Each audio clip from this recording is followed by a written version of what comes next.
Meus irmãos, a paz do Senhor, vamos estudar hoje nossa segunda lição da nossa revista de adulto desse terceiro trimestre, onde estamos estudando o livro dos Salmos.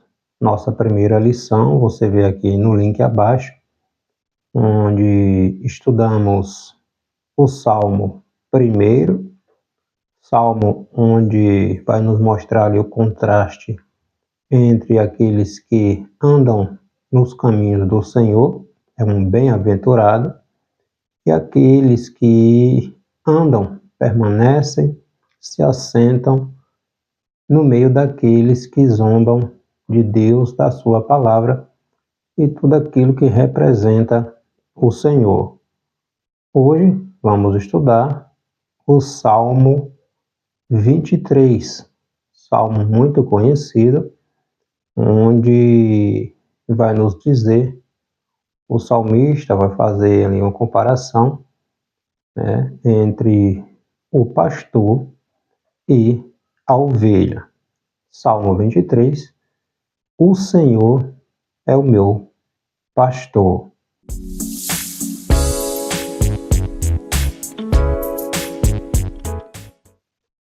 Nossa segunda lição, Salmo 23, salmo de autoria do rei Davi, é um dos salmos mais conhecidos da Bíblia, tá? A expressão "o Senhor, meu pastor", praticamente todo cristão conhece.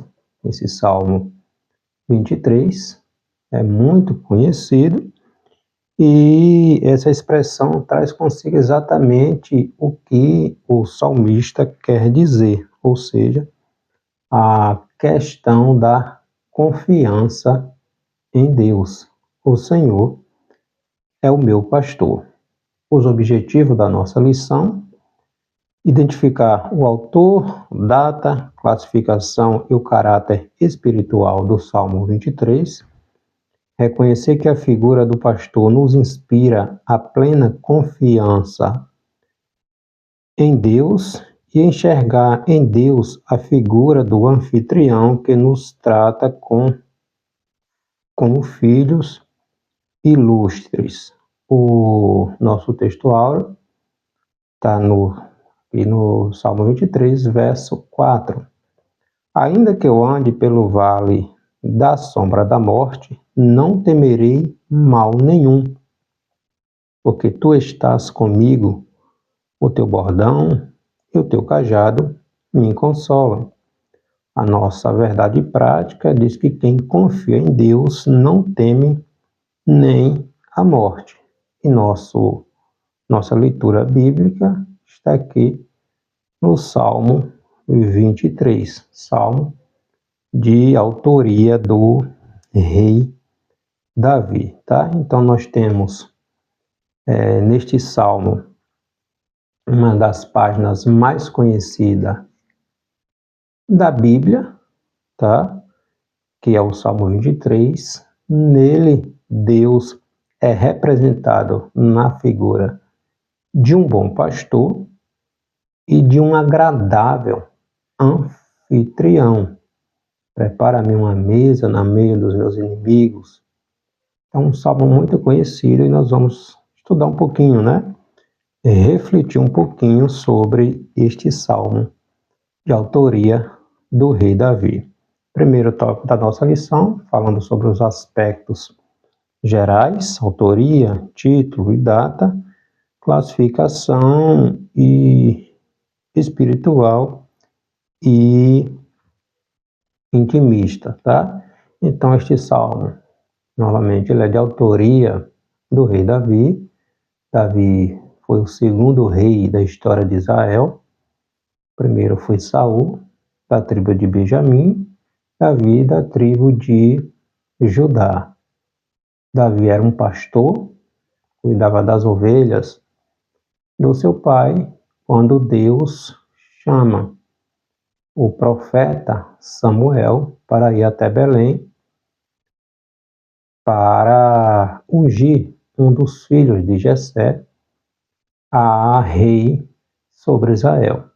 Jessé tinha 7 filhos e a escolha de Deus foi do menor, aquele que estava no campo cuidando das ovelhas do seu pai, o rei Davi. Então Davi tinha uma vivência, onde ele vem expressar esse salmo poético, né, fazendo analogia, o exemplo do pastor das ovelhas. Davi sabia o que ele estava falando, haja vista que ele sabia muito bem o que era proteger as ovelhas de predadores, tá? Então Davi, ele é conhecido na Bíblia principalmente por esse seu ofício de pastor. Então, 1 Samuel, capítulo 16, a partir do versículo 19, está lá nos mostrando, né, que Davi protegia as ovelhas do seu pai de leões, de urso, das feras. Então, o pastor, ele tinha esta responsabilidade de proteger cada uma das ovelhas. Esse salmo, a sua data está ali entre 1970 a.C., possivelmente ali o período que Davi compôs este salmo. Tá? Então, o Salmo 23 ele é classificado como um salmo de devoção e confiança, no qual Davi ele expressa total dependência de Deus. Jesus, o Senhor lá no Novo Testamento, aplicou a si mesmo e com detalhes a respeito do pastor, do bom pastor.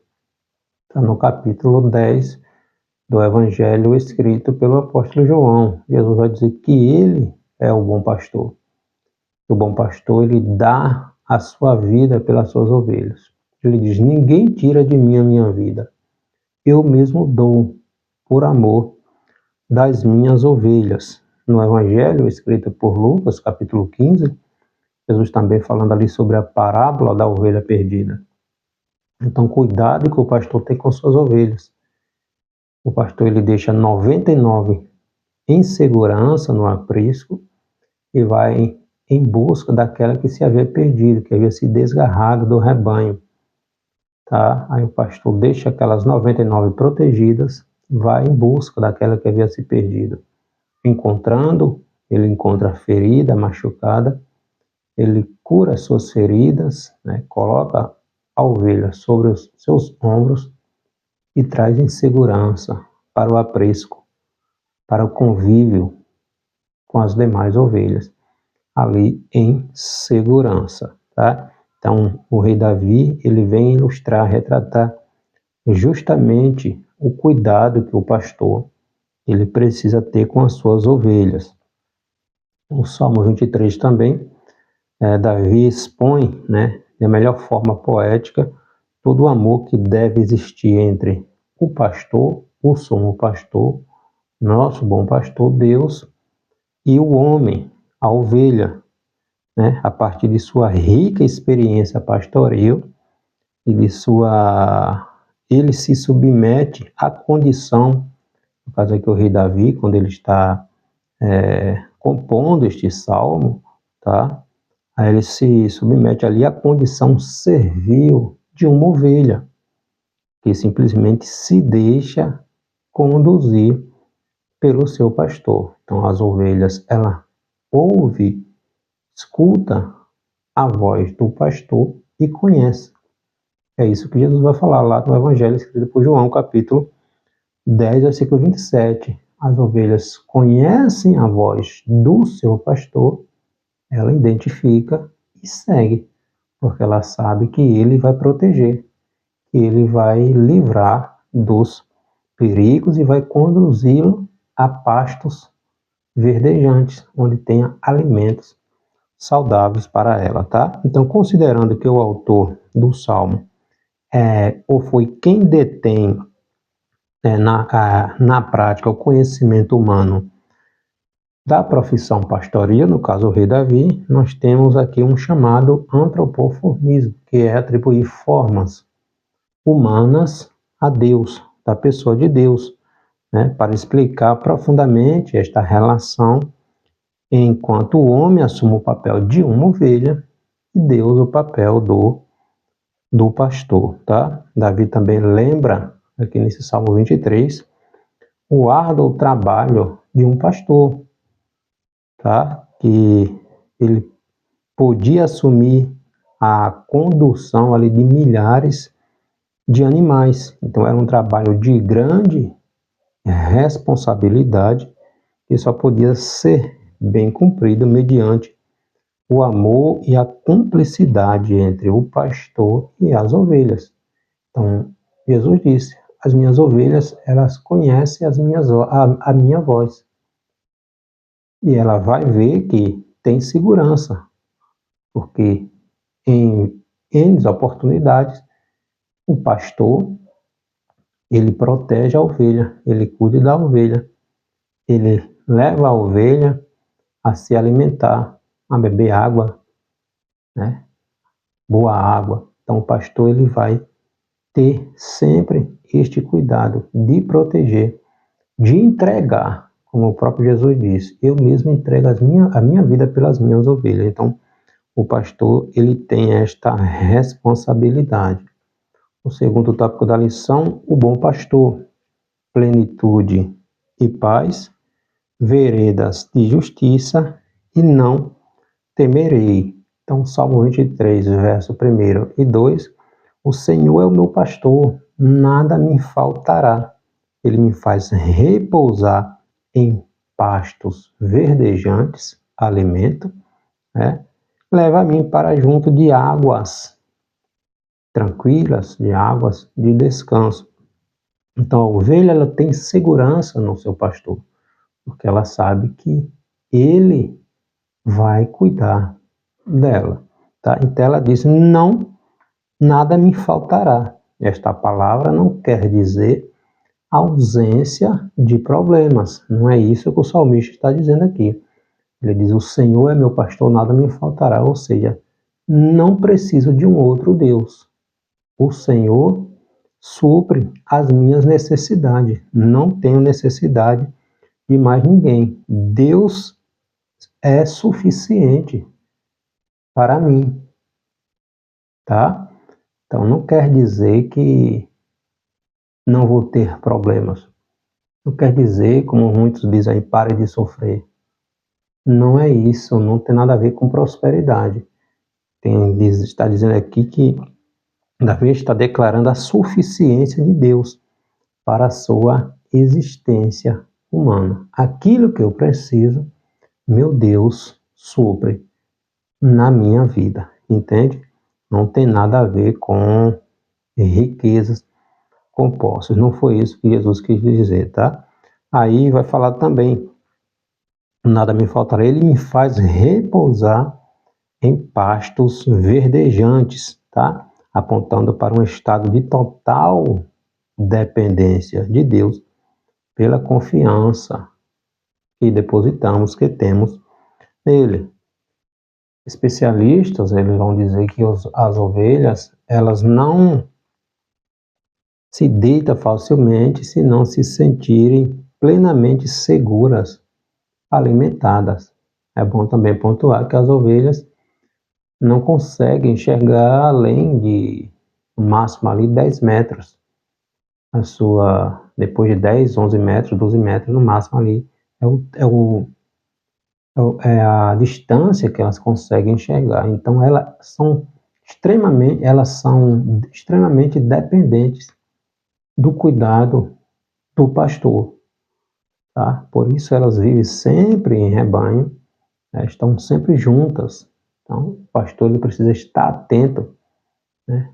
Porque os predadores estão sempre esperando que alguma se desgarre, porque esta facilmente se torna uma presa, tá? Então, o pastor, ele precisa estar atento a esses detalhes, né? Esse cuidado que precisa ter com as ovelhas. No verso 3, refrigera minha alma, guia-me pela vereda da justiça, por amor do seu nome. Então, veredas são caminhos estreitos, né? Passagens onde a vegetação pode esconder perigos de várias maneiras, tá? Então, como é que uma ovelha pode confiar que está sendo conduzida com segurança e não para um tipo de emboscada? Jesus vai responder isso lá no Evangelho escrito por João, tá? Somente por sua familiaridade com o seu pastor. Ela conhece a voz do seu pastor, ela tem segurança, porque ela sabe que o pastor dá, em último caso, daria a sua vida para proteger a ovelha. Não é como um lobo, não é como aqueles falsos que vê vindo o perigo, o lobo, o ladrão, o salteador, e eles fogem. São chamados mercenários. Esses não têm compromisso com as ovelhas. Jesus conversando com João, ou com Pedro, no Evangelho escrito por João, capítulo 21, Jesus chega para Pedro e diz: Tu me amas? Apacenta, cuida das minhas ovelhas. As minhas ovelhas. Então, Jesus não estava dizendo que as ovelhas eram de Pedro. Jesus disse: as minhas ovelhas, tá? Então, a ovelha, ela sente segurança. Ela confia no seu pastor, na sua liderança, porque sabe que ela vai cuidar, vai protegê-la, tá? E fala também do valor da justiça, né? Aparece neste momento na vida do crente. Então, essa justiça tem a ver com o fato de confiarmos, da confiança que temos em Deus, né? Aquele que nos defende, que nos protege. No Evangelho escrito pelo apóstolo João, na sua primeira epístola, na primeira epístola de João, capítulo 2, versículo 1, João está dizendo ali, descrevendo ali Jesus como o nosso advogado, aquele que nos defende, aquele que cuida de todas as formas, ele está defendendo, protegendo as suas ovelhas, tá? No verso 4, 23, 4, ainda que eu ande pelo vale da sombra da morte, não temerei mal nenhum, porque tu estás comigo, o teu bordão e o teu cajado me consolam, tá? Então, não quer dizer que é ausência de problema novamente, não quer dizer que não passaremos por situações de perigo, não significa que não atravessaremos momentos de dor, não é ausência de dor, entende? O salmista, ele tem uma visão realista da vida. Na vida nós passamos por isso, nós passamos por problemas, por momentos difíceis, né? Ele sabe que o dia mau, ele pode chegar a qualquer momento, nós somos suscetíveis a passar por isso, mas também ele sabe que o pastor, ele nunca vai deixar a sua ovelha sozinha, entende? Ele diz: tu estás comigo, ainda que eu passe pelo vale da sombra da morte, né?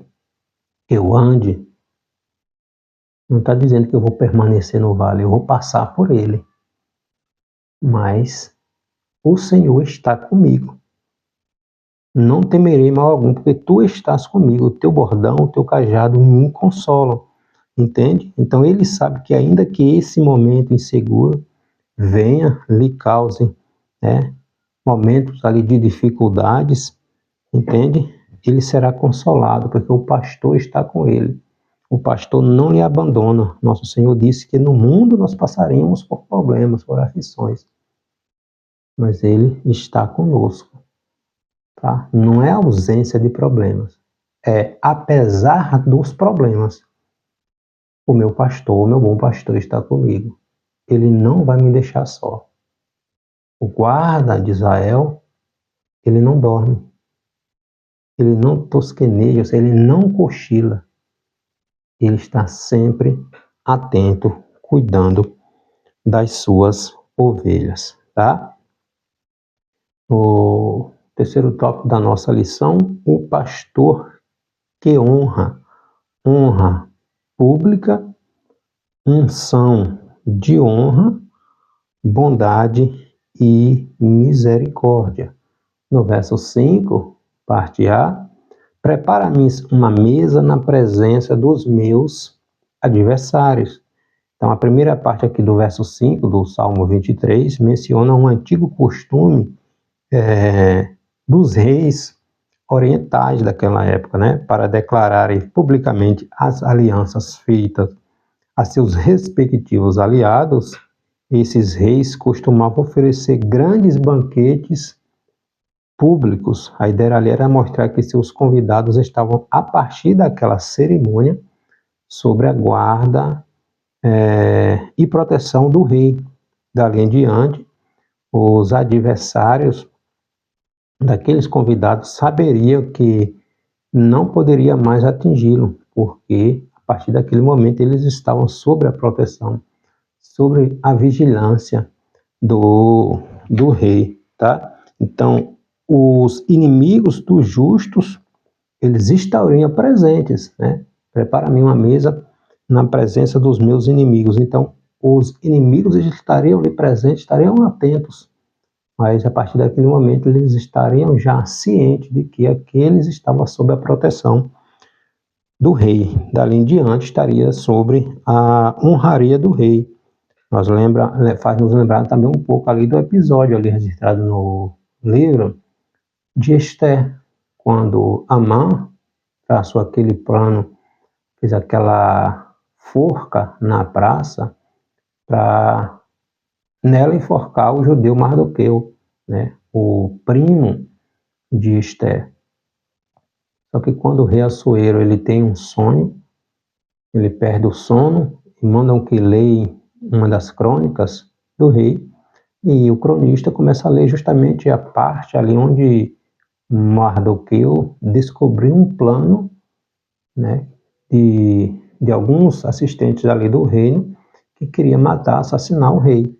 Mardoqueu ouviu esse plano, ficou sabendo, comunicou a rainha Esther, a sua prima, e Esther fez conhecer, fez que o rei tomasse ciência do plano para tirar a sua vida. E nada havia sido feito a Mardoqueu por ele ter descobrido esse plano, né, para assassinar o rei. Neste momento que Amã havia feito essa forca e vai até o rei para mandar enforcar Mardoqueu, o rei perde o sono, o cronista está lendo essa passagem, aí Amã chega. Aí o rei pergunta a ele, o que é feito a um homem, o que deveria ser feito a um homem cujo rei deseja honrar? Então, Amã queria comunicar ao rei que o rei autorizasse o enforcamento de Mardoqueu, e é justamente nesse momento que Amã, pensando que o rei estava falando dele, né, que o rei queria honrá-lo, aí ele diz, ó rei, ao homem que o rei deseja honrar, que monte no cavalo real, o cavalo que só o rei monta, vista vestes reais, coloca um anel real do rei no dedo deste homem, e o oficial mais nobre do reino, né, a comunique pela cidade, puxando o cavalo que este homem estará montado, dizendo, assim se faz a quem o rei deseja honrar. Então, Amã, pensando que o rei estava falando dele, quando na verdade o rei estava falando de Mardoqueu, aquele que Amã queria enforcar. Então, assim foi feito. Tá? Amã teve que passar pela cidade de Suzã, puxando o cavalo, enquanto Mardoqueu estava montado no cavalo, aquele que ele queria enforcar.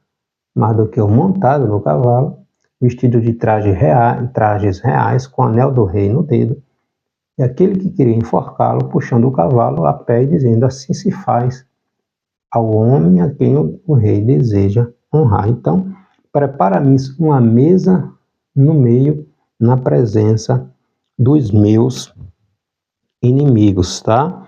Então, o Salmo mostra Deus honrando o salmista, ungindo com óleo, tá? Então, a honra de Deus sobre as nossas vidas há de nos deixar cada vez mais humildes, porque toda a glória é para Deus, né? Quebrantados e, né, nos santificando cada vez mais, nos capacitando, né, para que Deus nos dê graça para não desejar o mal para o próximo, aquele que nos querem mal, aqueles que nos querem mal.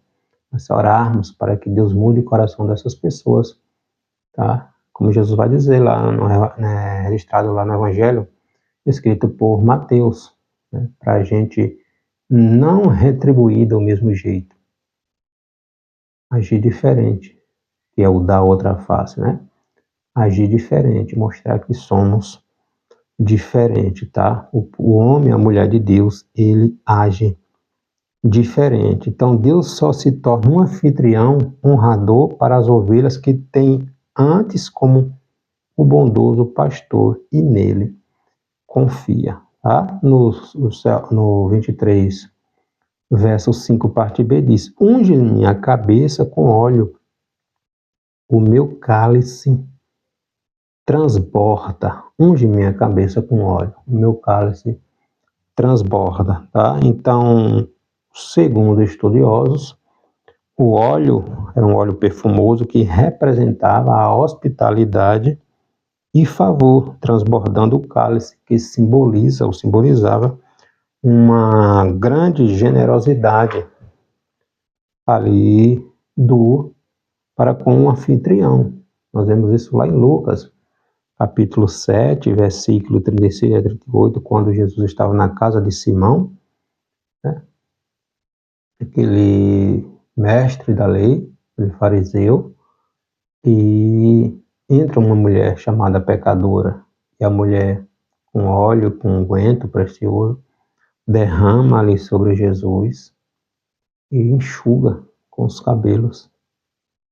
Então, honrando a Jesus, aí aquele fariseu, ele diz, se ele fosse mestre, se ele fosse profeta, ele identificaria que ela é uma pecadora. Aí Jesus chega para ele e diz que assim, ele entrou na casa, Jesus havia entrado na casa dele, mas ele não lavou os pés, não fez as honrarias. No entanto, aquela mulher, o que ela tinha de mais precioso, ela derrama sobre os pés de Jesus, tá? Então, reconhecendo que Jesus tinha valor, que Jesus era importante, enquanto aquele que deveria fazer, não fez, tá?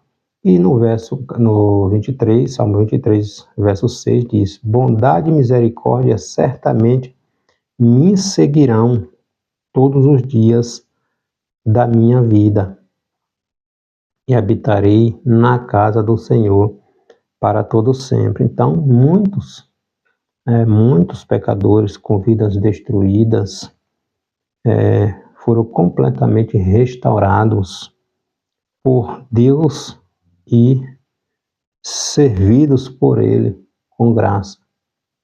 Quanto Jesus ajudou? Jesus, quando estava reunido com os discípulos no cenáculo, e a bacia estava posta ali com a água, com a toalha, e ninguém se prontificou a lavar os pés uns dos outros. Estava só Jesus e os 12 discípulos. Então, o serviço, questão de lavar os pés ali, ele era feito pelos servos mais humildes, mais simples da casa. Era lavar os pés, né, antes das refeições. E está Jesus e os discípulos no cenáculo, Jesus e os 12. Ninguém se prontificou a servir, a lavar os pés uns dos outros. Aí Jesus se prontifica, o Mestre e o Senhor, e dá o maior exemplo de humildade, lavando os pés de cada um deles, tá?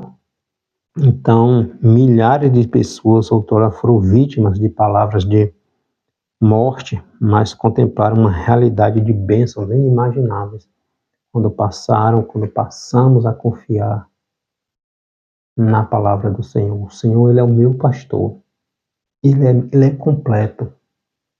Nada nem ninguém substitui o lugar de Deus nas nossas vidas. Nada nós sentimos falta quando temos Deus em nossa vida, porque Deus, Ele supre aquilo vazio que existe em cada homem, em cada mulher, e só Deus pode completar, pode preencher, tá? Então, bondade e misericórdia certamente me seguirão todos os dias da minha vida, e habitarei na casa do Senhor para sempre.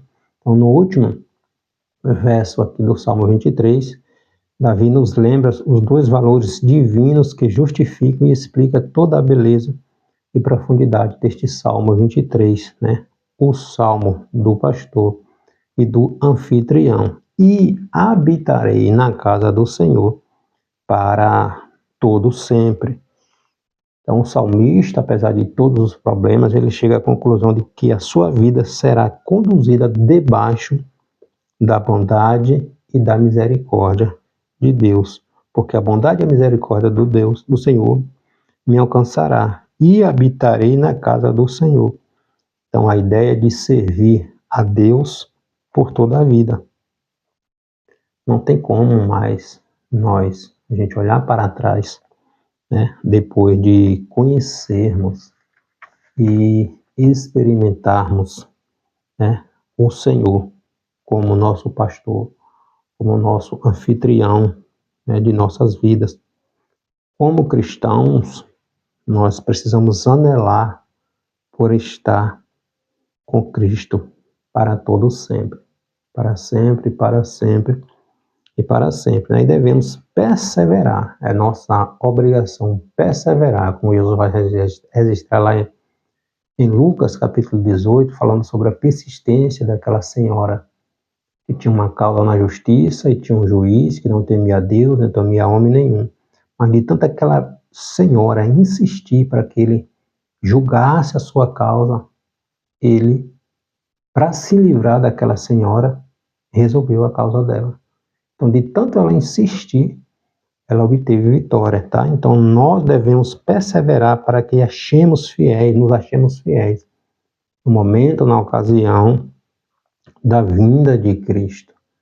Entende? Então, a melhor forma de fazermos isto, estarmos unidos, reunidos em comunhão, né, com os demais irmãos, exercendo a nossa vocação que Deus nos deu, com gratidão, com honra, com humildade, sempre glorificando a Deus, né?